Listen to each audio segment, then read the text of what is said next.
એક ટીનેજ દીકરો મારી પાસે જ્યારે કાઉન્સેલિંગમાં આવ્યો ત્યારે મને કહે કે સર, મારા મમ્મી પપ્પા જૂની વિચારસરણીવાળા છે, ઓર્થોડોક્સ છે, નેરો માઇન્ડેડ છે. હું કોઈ છોકરી સાથે વાત કરું મને રોકી દે છે, મિત્રો સાથે નાઇટ આઉટ કરવાની હું વાત કરું, લોંગ ડ્રાઈવની વાત કરું મને રોકી દે છે. જે બાબત મેં એને સમજાવી એ જ વસ્તુ મારે આ વિડીયોમાં આપણા સમક્ષ શેર કરવી છે.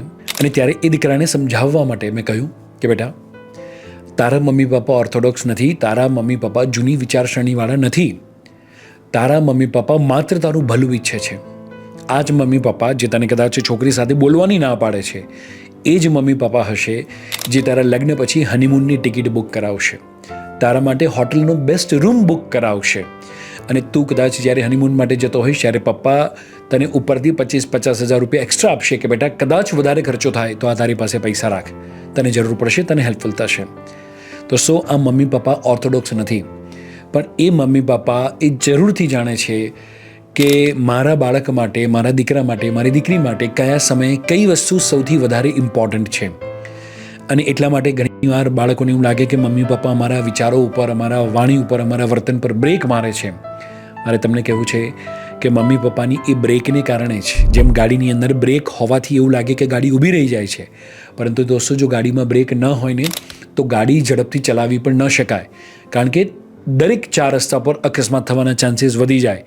અને જો ગાડીમાં બ્રેક છે, જેટલી પાવરફુલ બ્રેક છે એટલી જ વધુ સ્પીડથી ગાડી ચલાવી શકાશે.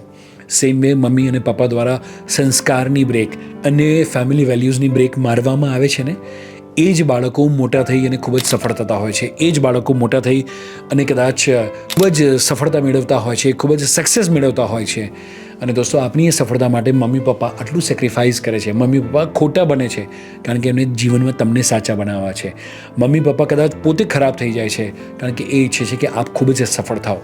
અને આવા જ મમ્મી પપ્પાને આર્ગ્યુમેન્ટ કરીને, ગુસ્સો કરીને એમનું દિલ તોડવાની જગ્યાએ આજથી જ જો એમની ભાવનાઓને સમજીશું, એમને રિસ્પેક્ટ કરીશું, તો મને એમ લાગે છે કે એમનો જે ત્યાગ છે આપણા જીવન માટેનો, એ સાચા અર્થમાં સાર્થક નીવડશે.